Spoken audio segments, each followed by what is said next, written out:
Hospitality is entering an execution-led phase, with hotel investment momentum building and strategic hiring becoming more critical.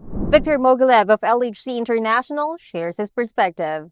So Victor, LHC International operates in a highly competitive global market. What gap in the hospitality sector are you actually trying to solve? I think the gap we are solving is not necessarily accessing the talent. It's actually alignment between the business strategy and the leadership capability. If you look at what's happening today, especially here in Asia Pacific, hospitality is expanding at fast pace. Groups like Marriott, Accor are reporting record pipelines. Even the regional players are saying they're pushing for new signings and new expansion into the new regions. So what is often underestimated is that the leadership level has not scaled at the same pace or evolved at the same speed as the new signings and expansion. So the real issue is not can we find a general manager, but it is can we find a general manager who understands mixed-use assets, not just the standard hotels. Can they operate across owner-operator complexity, especially here in Asia where ownership is more fragmented? Can they drive commercial performance and not just operational excellence? So what we do at LHC is actually bridging that gap. We look at owners' ambitions and goals and translating them into the leadership blueprint. We are challenging sometimes the roles definitions and looking at what the new dynamics and new market dictates and how then this fits within the profile of people we are looking for or the client is looking for. And basically ensuring that the person hired with an objective of staying with the business for 3, 5, 10 years ahead and achieving those goals. So altogether, I'd probably say the market is not competing on CVs. We are competing on the judgment and the context. But this can be quite tricky. At what point does global expansion start to dilute a hospitality brand's identity? I think expansion starts to dilute identity the moment distribution outpaces the definition. And if you look at Asia Pacific and the last few years, growth has been aggressive. It's both organic, so new greenfield developments, but also a lot of conversions. Even the regional players are expanding into new markets, new segments. They're creating new brand tiers. Now, itself is not a problem. I think if you are willing to grow the business, you need to have the scale. But the risk comes when brand standards are interpreted too loosely across different markets. You start having a drive to make deals by volume rather than making sure it has a strategic fit.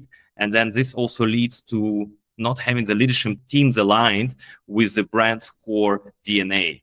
Now, what we think the best performing brands today are not those that are growing the fastest, but I think those that have a discipline in how they grow, meaning they're being very selective with partners. They do invest heavily in leadership and development of the team and being clear about what they are not willing to compromise on.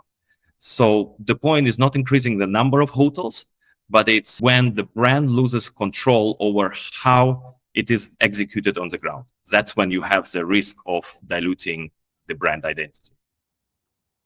Although, Victor, is the so-called talent shortage in hospitality really a pipeline issue? Probably the easier answer to say yes, but I would personally argue that it's not actually a pipeline issue. I think it is a structural mismatch. There is no shortage of people willing to go or are currently in the hospitality market.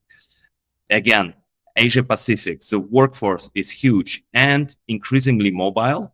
However, where we see the gap is what the industry now requires and what existing talent pool was originally trained to deliver. Historically, the careers were built around operational depth, your rooms, your F&B, service excellence.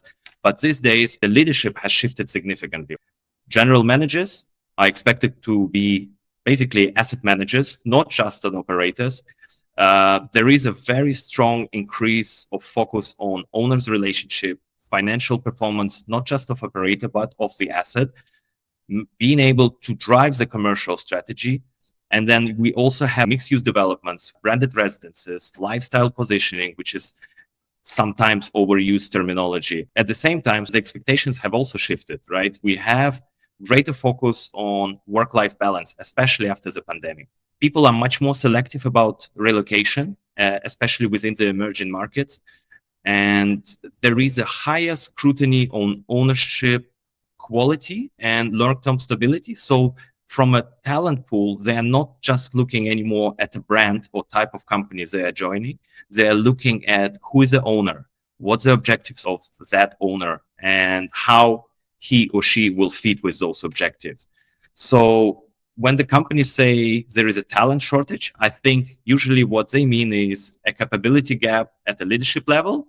And in some cases, it's a misalignment of expectations between employers and the candidates. So solution is not hiring more people necessary, but to rethink how leadership is developed within your team. You need to be more flexible how you assess the profiles. Do not look just at the CVs, look much more holistically. And importantly, make sure you are aligned on expectations with yourself internally and also with what the market dictates. So from both sides, that alignment needs to happen. Those are really good points. Thank you so much for sharing your thoughts, Victor. Thank you very much. Have a great day. Once again, that was Victor Mogilev, Partner and Managing Director at LHC International for Asia. For more news, visit traveldailymedia.com.